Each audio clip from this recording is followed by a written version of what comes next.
దిగులే పుట్టిన సమయంలో ధైర్యం చెబుతుంటే,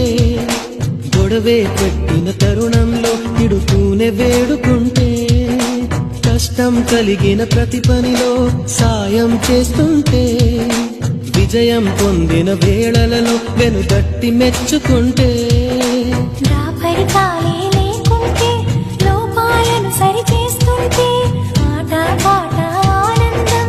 అన్నీ చెరి సగమవుతుంటే ప్రేమంటారా